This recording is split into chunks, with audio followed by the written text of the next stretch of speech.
Happy 10th anniversary, Jose Altuve. And he gave the fans what they wanted. 2 home runs, a leadoff home run. Luis Garcia on the bump with a gem of a game with 8 strikeouts. We're here with Patrick McLellan, who is from the Lima Time podcast, the world famous podcast, heard all over the world, all over the universe. He's joining us tonight so we can talk some Astros baseball, another Astros win. This is Locked On Astros. I'm Htown Wheelhouse. We're starting right now.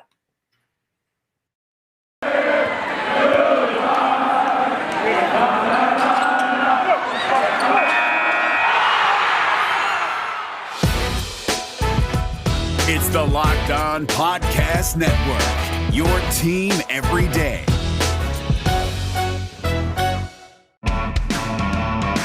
Hello and welcome to Locked On Astros, your daily Astros podcast. Here are your hosts, Eric the Man Huysman and Brett Htown Wheelhouse Chancey.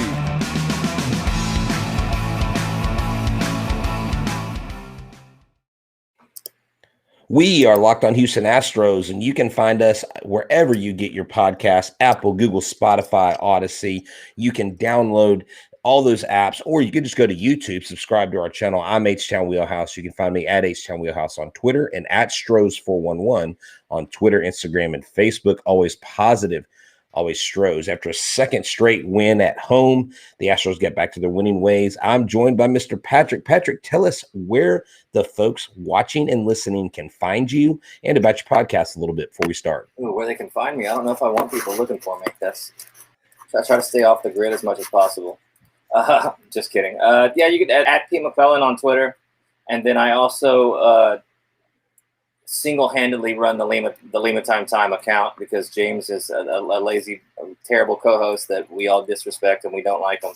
So I also run that account. So yeah, the at Lima Time at Lima Time _ at P. McLellan, and that's about it. Awesome. Good deal. Thank you so much for joining the show. We appreciate having guest host in. It is just it's always a pleasure to be able to do this and have other people come in. It's again, thanks for hanging out with us tonight. Oh, thanks for having me. No, it's good. It's a nice switch up of things. I really appreciate it. No, yeah, definitely. So the Astros back to their winning ways. It seems like it's a very streaky team, I would say, to say the least. And I like when they're on their hot streaks. Now, I say streaky. They did only lose 2 games to Chicago, which is not really that big of a deal. But they are still 3.5 in the lead for the AL West lead. Oakland won again tonight. They win as we win, so they're trying to copy us. But this episode tonight is actually brought to you by Spotify Green Room. Spotify Green Room is changing the way that we talk about sports. You can download the app. You can join in the conversation. You can find me at Htown Wheelhouse. You can find Eric at Eric Huysman. And Patrick, you haven't checked it out. You have to check it out. You can go look at MLB, NHL, NFL, NBA, whatever you want to do. I mean, they even got people in there talking about movies and all kinds of stuff like cooking and just whatever you want to do. Spotify Green Room, really for sports, it's changing the way we talk about it. So this game tonight was pretty much from the onset, the Astros were in command. The Houston Astros did a phenomenal job honoring Jose Altuve tonight on his 10th anniversary of his first game. And they showed his first home run, and I forgot about this. His first major league home run was an in-the-park Little League home run. And what a scat around the bases that was for Jose Altuve for his very first home run, and pretty much I think set the tone for his career because he's all heart and hustle. Wouldn't you agree with that? Yeah, I mean he's all heart, hustle, talent, integrity. He's pretty much any positive trait that you could attribute to a player. He's it all. He's got it all.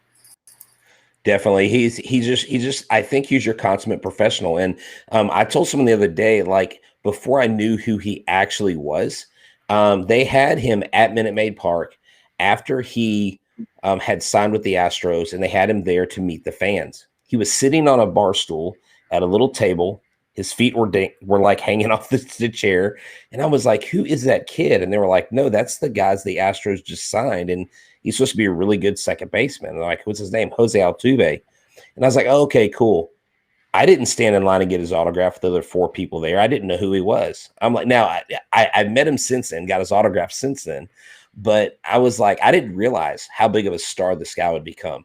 They highlighted on the film how he had 4 straight 200-hit seasons, about just, his MVP. Of course, they highlighted, the ball's hit to the right side. Altuve's got it. The Astros win their first World Series. They highlighted that. Then they showed his most recent walk-off, just crushing the Yankees' hopes and dreams once again. And then what does he do? He comes out and he just literally gives the fans what they want. And what I wanted to do was I wanted to share with you some things I'm finding on Twitter that Mark Berman has shared what Jose Altuve said, some quotes that I love, and get your reaction to some of these. Jose Altuve, on celebrating 10 years, he says, basically, it says, celebrating 10 years in the big leagues has no interest in saying, I told you so. To those of you who didn't believe in me, I like to prove people right, not wrong. I did it for the people that actually believe in me. So all the people out there that want to hate Jose Altuve, that want to hate on him for whatever reason, then it's just one of those things where, I mean, to me, you got to be a pretty bad person to boo this guy. I mean, maybe people aren't bad. I can't judge your character on them. They are. Somebody. They're terrible. They're all terrible. But it's like, this guy's such a good guy. How do you boo this guy? Dusty Baker said tonight after the game, this is his town. Houston is Jose Altuve's town. It is his land. And I mean, like the old Kenny Mayne and Keith Olbermann ESPN bits, I am king of the land as far as the ball will fly. And it was just amazing for Jose Altuve to come out there and just do what he did. He game in and game out. Luis Garcia said, this guy plays like a professional. Michael Brantley said, I love being his teammate. I mean, so many Astros complimenting him. And the great thing is, he never takes credit for anything. He just deflects it, I mean, have you ever had the chance to meet him in person, maybe get his autograph or anything like that? Have you ever talked to him? Yeah, I have. Yeah, just doing some media stuff with Sports Radio 610 a few years ago. I've actually never heard a bad or even close to bad encounter story about Jose Altuve. Like, everybody that's ever come across him, he's as gracious and as nice and as consistent as anybody I've ever heard of. Nobody has a bad thing to say about him. I think that was what was so frustrating about all the whole scandal and all the fake controversy swirling around him. I was like, they could not have picked. If there was one person on earth that could be an actual angel from heaven, it's Jose Altuve, and he plays the game the right way. He should be a hero. He should be the face of baseball, and he is to Astros fans. But to even have a smear that isn't real and wasn't true and has been completely debunked, it's just that I think that upset me the most out of anything with the scandal. It's just like, it couldn't be the one guy that didn't cheat, the one guy that plays it the right way, that should be everybody's hero to play the game that way, and he's showing this year that he's above all that and how great he is. And I think it's got to be turning some heads with the Yankee walk off and just what he's doing. I mean, he's amazing. He is, and I mean, he wasn't the only guy at the plate doing big things. Brantley was 3 for 3 again tonight, batting .336. Gurriel was 3 for 5, looked sharp at the plate. Tucker 3 for 4, added a home run tonight. Miles Straw even got on the action with a hit. It was just a great night at the plate. 4 for 14 with runners in scoring position. But Luis Garcia, we can't forget about this guy. 7-5 now, 8 strikeouts, 0 walks, 0 runs, and only 3 hits. Is this guy about lockdown as you can get? I mean, he didn't pitch above high A ball until 2020. And he comes in, and a friend of mine that I brought to the game, he goes, I don't know much about this Luis Garcia. Tell me about him. And I told him about how he started out 0-3 when his first 4 starts, didn't get a run support. Then he went on that run of going, he got to 5-3. But I mean, he still is he is pitching his rear end off. And we had enough buffer room where we could have guys come in and give up a few runs. Joe Smith, I kind of want to talk about that here in a little bit. I think something, I think Joe Smith missing last season. I think Joe Smith losing his mother. I think Joe Smith being out of the routine of baseball has really affected him in a negative way. And where, I want to kind of go easy at going too hard on Joe Smith, because I know a lot of people are ragging him right now. But you can't go through a year like that and expect to come back and be dominant like you were, because he's not the Joe Smith that we signed. I completely agree with that, and I think he's got some major value if he gets back in stride to where he was when he was at the top of his game before all that went down. Yeah, I mean, that was last year was a weird year for everybody. For him to not even participate, that's got to I completely agree with that statement.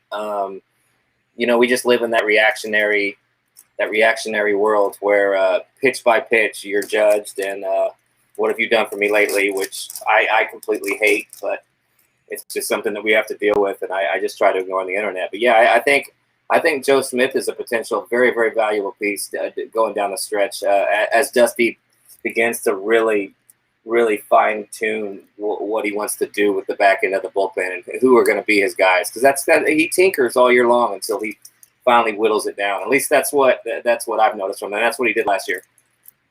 Yeah, exactly. So before the game, I was going to tell you this. I caught Michael Brantley over, and I didn't actually talk to him. I didn't want to interrupt him. He had about a 15-minute conversation with Bieber.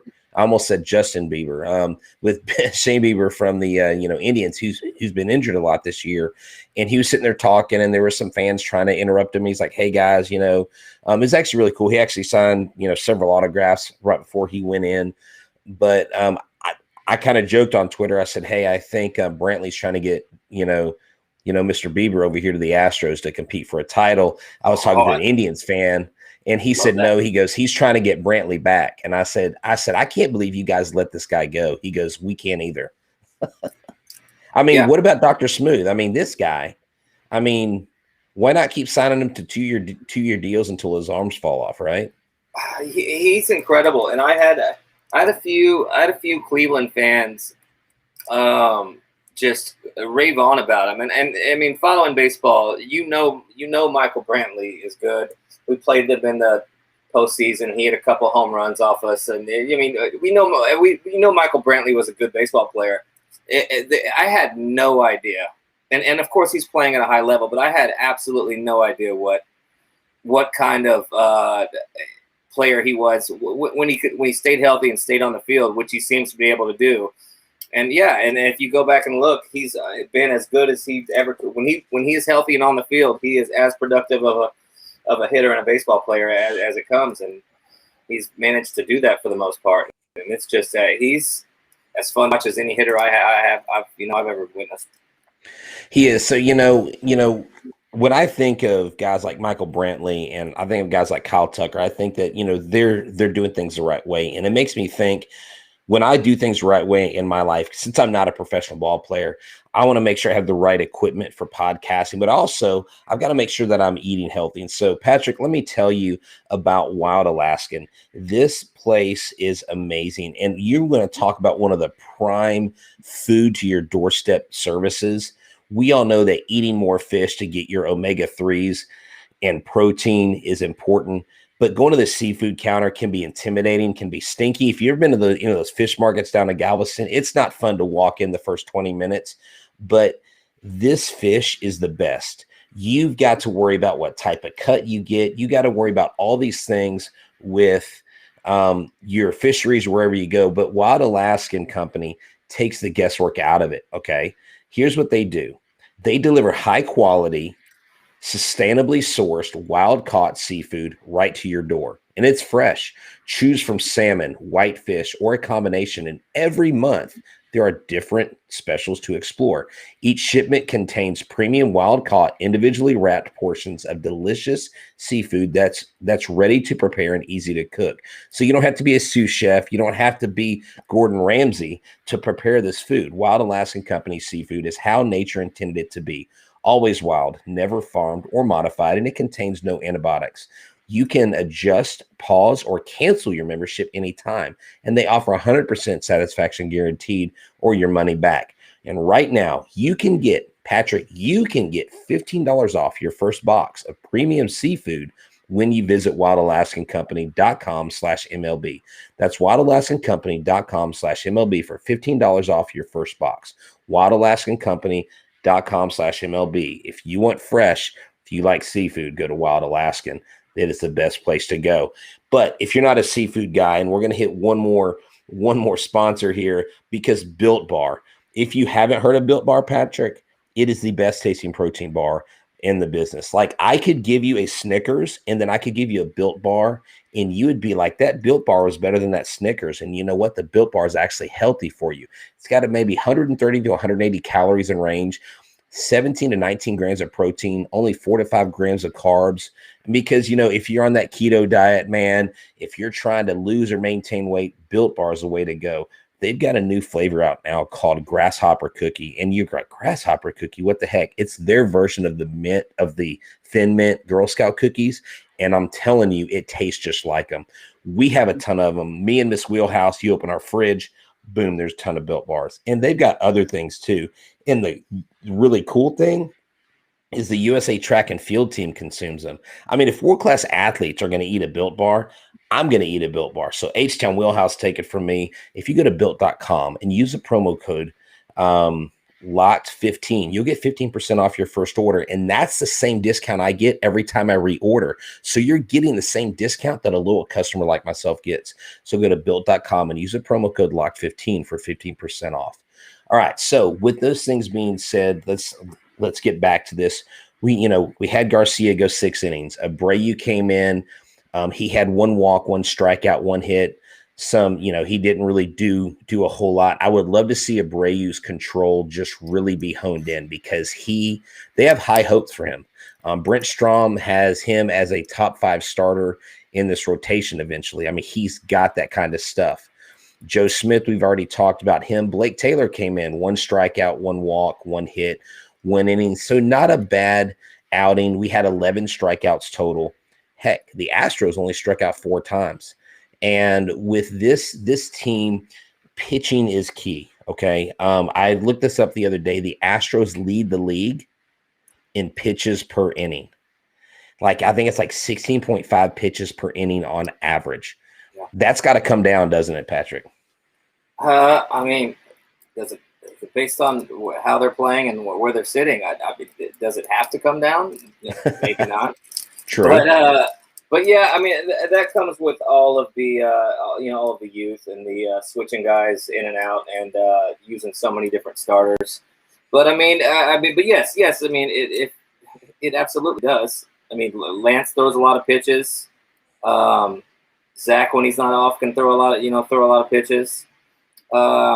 And then you have the guys with the walk. So I mean, yeah, absolutely. But I mean, I hadn't backfired too much yet. I'm just saying that they look pretty good. But yeah, absolutely. If we're gonna nitpick, which we are, it absolutely needs to come down.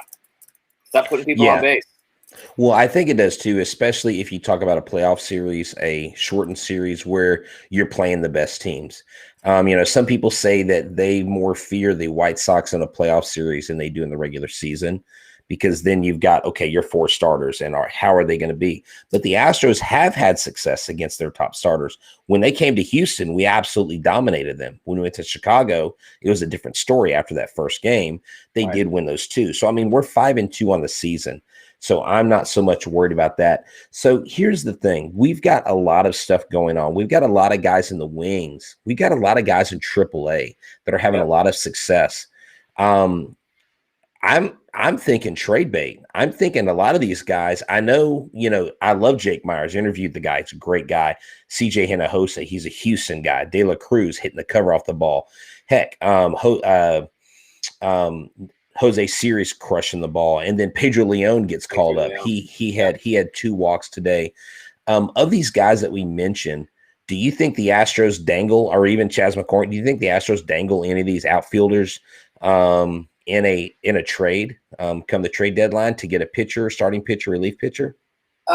Dangle, yeah. I think unless Click just runs a completely different kind of ship, which what he actually probably does compared to the old regime. But yeah, I would say that everybody is dangled out there. Everybody is quote unquote available, but I don't know if it's pressing as we like to, as we as fans like to talk about it and anticipate. I don't know. I've gotten more conservative in what I want to give up over the years, and just from what I'm reading, if you're talking bullpen, Kimbrel would be the one that you would want to land, maybe, right? Is it Kimbrel? And then I've read the Iglesias kid from the Angels, which I don't know how they like dealing with a division opponent. Bullpen wise, I don't know. I think we have. I think the depth is the greatest advantage of the Astros, and I think the way Miles Straw has stepped up, the Sterling Marte rumors is fine. Yeah, we'd love him. I'd love somebody great to come in. Do they really need him to give up prospects that we're going to need with guys that we know are leaving and money freeing up over the next couple of years? Is that something that we really need to do to rent? This team is one of the best teams, if not the best team in baseball right now, without doing anything. Exactly. And yeah. Bregman So if you do bring in a big name like a Kimbrel, or even if not a big name, I like the guys. I like Scott and I like Fry out of Baltimore. Those are 2 guys that have really low WHIPs, really low ERAs. They have high strikeout rates on a really bad team. The Detroit Tigers have a couple relief pitchers that they would probably be willing to let go for some prospects. I don't know if they want to trade with AJ Hinch being over there, but I think the Astros have to. I'm sorry. Go ahead. Kid too. I can't think of his name. Yeah, that was just something I left. The Pittsburgh. No, okay. the Pittsburgh kid. I can't think of his Francisco name right Rodriguez. Francisco Rodriguez. Yeah, Rodriguez. And yeah. Now he's been rumored. Somebody like that, I can bolster, but I don't. People. Max Scherzer's not coming here, and if he was, we're mortgaging the future. That we're giving up Pedro Leon, which every team that has somebody is going to go after. So I don't. I love the comparisons to the Verlander and the Greinke deal, and Max Scherzer coming here would be so sick. But that's not a deal. He's not coming here. Yeah. So one of our listeners, Johnny Munoz says, "What about Graveman from Seattle? He's mentioned him before. That would not be a bad get. It's just, again, who are you going to give up? I think this is really a seller's market more than a buyer's market because there's more teams looking for relievers than looking to offload prospects, and so." That's the thing. Chas McCormick and Miles Straw in the outfield. I don't even think an outfielder is needed. I think if you go get somebody, you've got to go either for starting pitcher, because if you don't have faith that Jake Odorizzi is going to be able to hold up, then you put him in the pen. You don't have him a starter, and you bring in a big starter like a Scherzer. The problem with Scherzer is Scherzer wants not just to be a rental. He wants a 2 or 3 year extension. Yeah. And we're going to actually talk about that extensively on Thursday's show with Larry, the GM. He seems to think that it would take like a 3-year, $75 million deal to get Scherzer. And think about this. If you're Max Scherzer and I'm the Astros talking to you, what are you going to say if you know that Carlos Correa may be out the door? Are you going to want Carlos Correa to stay? Of course. And so then you've got that. So, okay, we're paying this guy $25 million a year for 3 years. And now we got to keep Correa. Correa wants a 12-year contract. Then when Yordan comes up, buy Yordan, and it's such a tricky thing. I just figured out today, like I thought until today that I wanted to be a major league GM. I don't want to be a major league GM. Hell no, that seems like a terrible job right now because it's so hard because you're kind of darned if you do and darned if you don't. Right. Yeah, James and I don't argue about much on the podcast, but he gets antsy about Click not doing anything, and I'm like, not doing anything for me personally is great. That means nothing's going awry. Bad deals aren't being made. We have all of the guys that are still coming up through the pipeline. Like I personally like it, and we'll see. And and I think a lot of the guys being signed or not being signed gets attributed to Click when that's not him. He's not signing the checkbook. He might be like, yeah, let's sign Carlos right now, and Crane, So we don't. I think Click gets a lot of it falls on him. So yeah. I saw something about he hadn't been able to sign the last 2 first-round draft picks. So there's something there. You want to complain about it, but I don't want to get into Click. I hear you. So let's do this. Let's hop over to tomorrow's game. If you're listening on Wednesday, it is today's game, and it is LMJ Day. It is the Mr. Effin Nasty himself, 7-2, 2.80 ERA with 99 strikeouts, going against Eli Morgan, 1-3 with a 7.86 ERA and 28 Ks. I mean, you have a matchup, I think, that favors heavily the Houston Astros and Lance McCullers Jr. I think the Astros easily sweep this series right before the Rangers come to town. What do you think? I would like it. It depends. It depends what Lance we get. Watching Lance pitch last outing was just art. I went back and watched the 10 strikeout reel just multiple times, and just how he was feeling it. And yeah, sometimes he has slow starts, and he'll get high pitch counts, and he'll start walking guys, and he'll give up these 2 runs in the first, and then he won't do anything the rest of the game. So I really want him to hone it in, because he's got the stuff of an ace. We all see it, and it's just like never quite all come together for a long stretch. But the Cleveland Indians, they're just the Indians. They're kind of they are a. No, I do too. I actually talked to a Cleveland fan, and I was quizzing him. I was like, "Hey, what do you think about LeBron James?" He's like, "Love him. He brought us a championship." I'm like, "Okay, that's not the answer I was expecting." I was like, "Y'all are Believeland." So we were in the outfield. I was yelling, "We are all witnesses." I was yelling all these Cleveland phrases, trying to get I actually got a baseball from one of the Indians, so I do appreciate that, Mr. Bullpen Strength and Conditioning guy. I don't know who you were, but he threw me a ball. That was cool.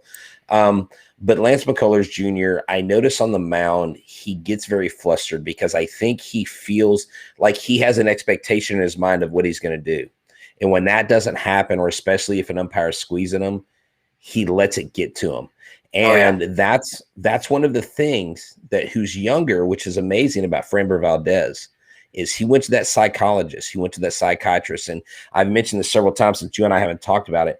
When we saw him pitch in 2019, I was at Round Rock interviewing some players with my son, and he was 9 at the time.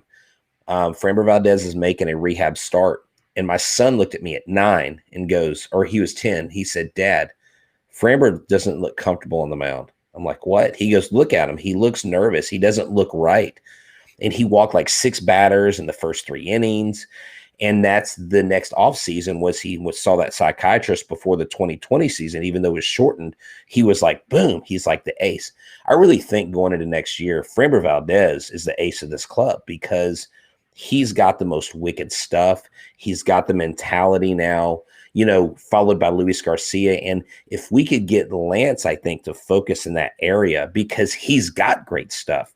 And he's had to change how he pitches. His knuckle curve does not move the way it used to before Tommy John.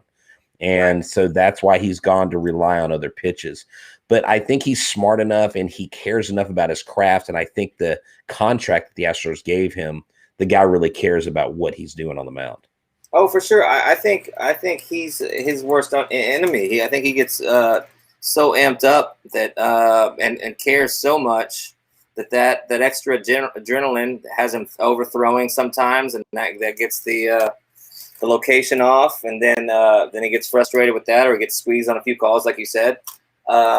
He wants to win and compete so much that which is a pro and con. That's a guy that you want to send out there to close out a Yankee series. You know what I mean. So he is the guy that wants it and will give you his everything. But like that, yeah, he sometimes overthrows and gets overamped up. And when he can hone it all in, and he's right there. That he's got the makings of it. I think that the depth of the Astros, there are a number of guys that could come out. I mean, they have so many live arms that have potential to be, top 3 starters. It's really exciting, and that it kind of alleviates some of the pain with with the JVs and the Grankies and all that stuff going away. You're just like, okay, it's not gonna stop. We can New England Patriot it. Without there the top you go. rating. Well, it's almost like Lance is fully loaded. And today's episode is actually brought to you by Fully Loaded Chew. Fully Loaded Chew is tobacco-free, long-cut pouches that give you the same pack, dip, and spit and buzz you're used to, but without tobacco. Available in 9 flavors, Fully Loaded Chew is made from an all food-grade ingredients and tobacco-free nicotine, the purest form of nicotine available. I have friends that used to chew and dip, and they've actually tried this, and they actually say they like it. It's the only moist nicotine pouch on the market. All of the nicotine pouches are dry white pouches. Nothing dips, spits, and packs like Fully Loaded. So Fully Loaded Chew is offering our listeners, the Locked On team, a special offer right now. You can try a can for just $1. That's right, just $1. Go to fullyloadedchew.com and use the promo code Locked On. Just $1 and free shipping if you use the promo code Locked On at checkout. The next time you go for a dip, make it Fully Loaded Chew at fullyloadedchew.com. So with that, let's just kind of get some finishing thoughts on here. Buying or selling? Are you buying or selling the Astros? Definitely get someone to help out in the bullpen. That's tough. I think it all depends on it all depends on the deal. I'll go back and say I don't think they need to make a move. There's going to be all the people clamoring for it. If there's a deal that they can finagle and they can get over on, or they're not much of the future, I think that they go after somebody. But it's not one of those things like, I don't know, where everybody's just like, if we don't do something about this bullpen, where it's over with. I talked about earlier, I think Dusty Baker, he tinkers all year long, and as it gets closer down the stretch, he starts honing in on his guys and starts getting in his order. And some of those fringe guys don't get used as much, and he picks his spots differently.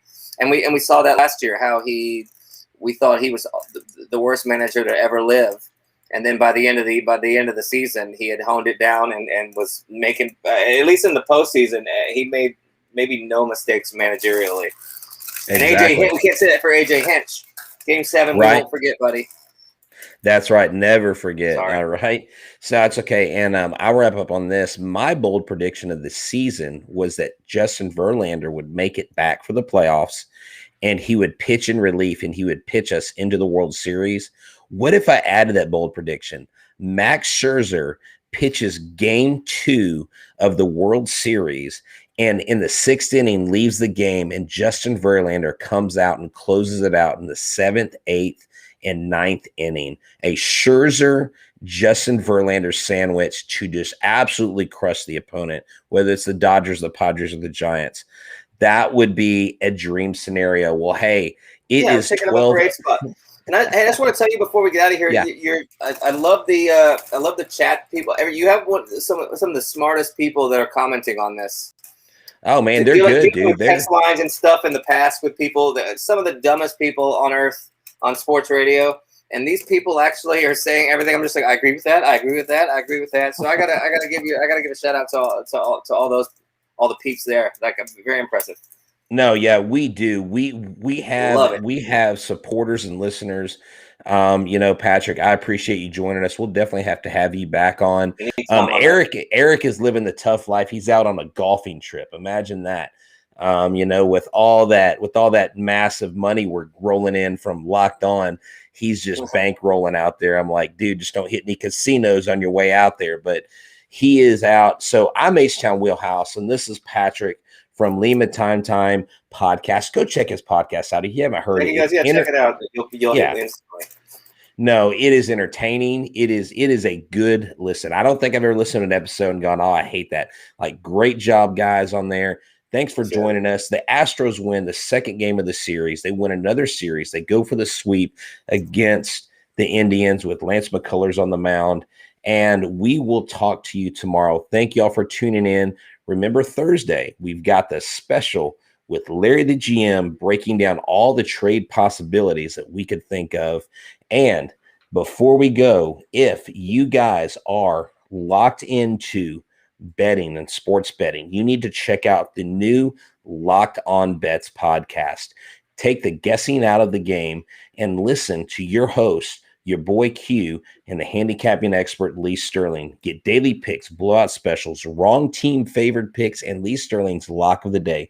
Follow Locked On Bets podcast, brought to you by betonline.ag, wherever you get your podcasts. I'm Htown Wheelhouse, and we will talk to you soon. Y'all have a good one, folks, and always go Astros. Astros.